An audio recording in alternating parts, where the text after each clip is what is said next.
When kids have a lot of tantrums and have a big temper problem and things like that, it can come out of nowhere. Ah.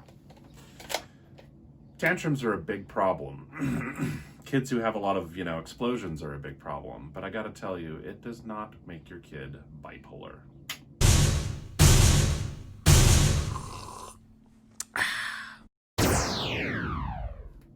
Hi everyone, this is Dr. Brett Pierce, child psychologist, coming at you with a little bit of a rant.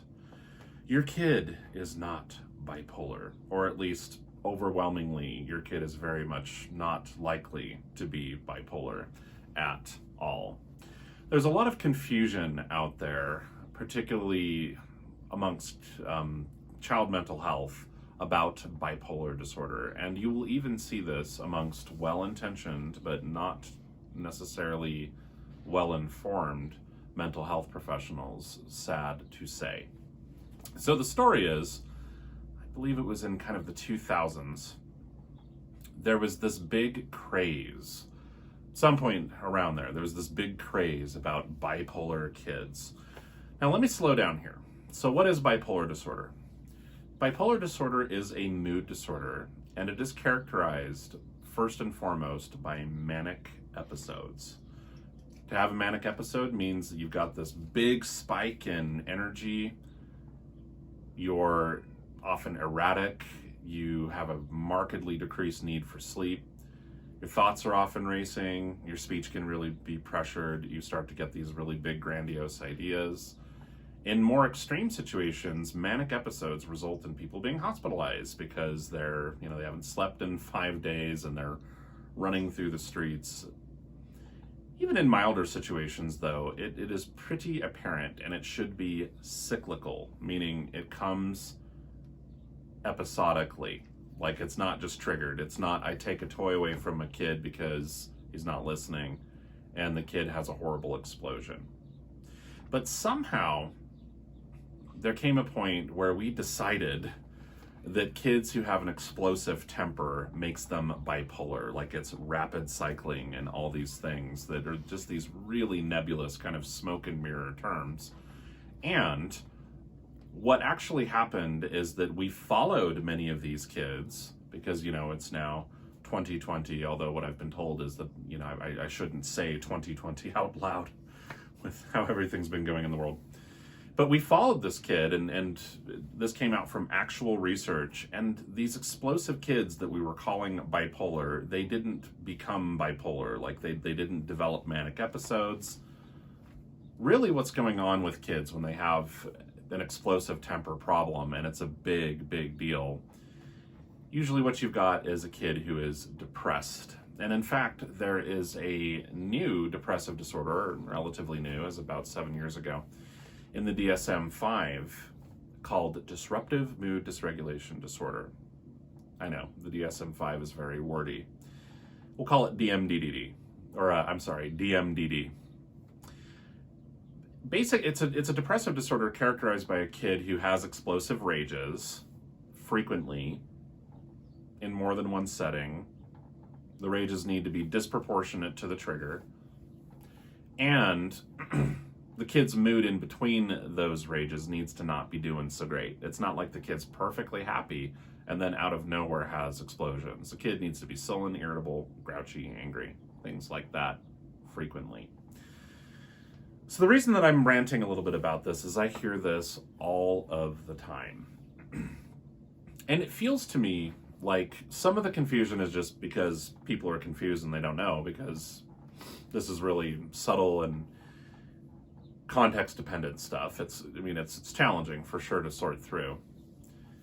But I also think that there's a way in which we've taken kids who have a lot of big feelings, are not feeling well in life, much like an adult who has depression. We've taken these kids and we're looking for this like severe sort of biologically inherent thing to label them with. And if a kid is legitimately bipolar, which does happen, and I've only seen it a handful of times in my career thus far, thousands and thousands of kids I have seen in one capacity or another, thousands and thousands. I've only seen it a handful of times. But if that's really going on, then yes, the kid needs to be treated. Absolutely. But I think that there's a way where we become a little over-invested in wanting this big ticket, like psychiatric label for the kid, rather than being able to slow down and go, okay, well, what does this really mean? Like, what is this telling us about the kid? And what it is telling us about the kid when kid has big explosions a lot of the time, no matter what the diagnosis is that the kid is not doing well. Kid's having a hard time acting with, sort of clarity in life. Kid's having a lot of big feelings that aren't doing well.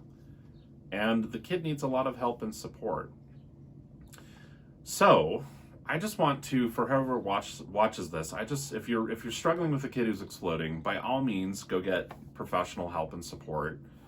A mental health professional will help you figure out whether or not your kid has bipolar disorder. But I'm here to tell you, if your kid does not have actual, real manic episodes, and you can look this up if you like, if your kid does not have manic episodes, then your kid cannot be diagnosed with bipolar disorder. I don't care how explosive your kid is.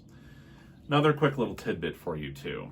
One thing that happens to me a lot, both with clients and even some other professionals who refer clients to me, because I wear two hats, being a pediatric psychologist. I first wear the hat of being a therapist, which is a hat I love to wear. And then the other hat that I wear is as a diagnostician and a psychometrician, meaning I do a lot of psychological testing and yet refer to a lot of advanced diagnostic situations. But understand that we don't really do psychological testing for bipolar disorder. No, we ask just a couple good questions. Like we lay out what a manic episode looks like. We ask if that's going on. And so that's really all there is to it. Just because something is important and intense doesn't mean that it's complicated. And it's important to get it right, of course. If a kid has bipolar, you definitely want them to get treated. But if the kid is that bad off, there's something going on in almost each case. And it usually is something more routine, like anxiety or depression, which I think that folks in general have a really hard time accepting in our kids. We have a really hard time accepting that our kids can struggle with anxiety problems and with depression. And there really is a myth out there amongst many people that just doesn't exist with kids. And so if a kid is struggling, he must be bipolar, or he must have autism, or some other big ticket kind of inherent thing in the kid. So we ain't gonna do, psychological testing for that. We're gonna ask some really good solid questions and things. But just watch out. Watch out for the tendency to want to sort of label a kid who's struggling. Of course, finding a good diagnosis is good. Like, that's informative. It helps guide us in the right direction. But usually when kids are struggling, it's something like anxiety or depression, in my experience. So watch out for the bipolar, thing with kids. It does happen, but it's inordinately rare. And research backs this up. All these kids that we were calling bipolar a couple decades ago, they didn't turn out to be bipolar. And that's why the DSM-5 has that depressive disorder about explosive rages, disruptive mood dysregulation disorder. So at any rate, thank you for listening. Just a little bit of a educationally, informative, ranty kind of thing from me, from a situation that I encounter a lot. And if you happen to be a fellow professional out there, particularly in the Salt Lake area, and you refer a client to me for a psychological evaluation for bipolar is the referral question, don't be surprised when I don't necessarily want to conduct a psych eval, because those things are involved and they're expensive for families.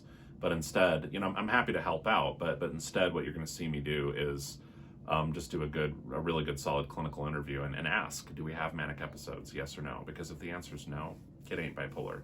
It really is just that simple. So please feel free to subscribe with the button down there if you found this video of use.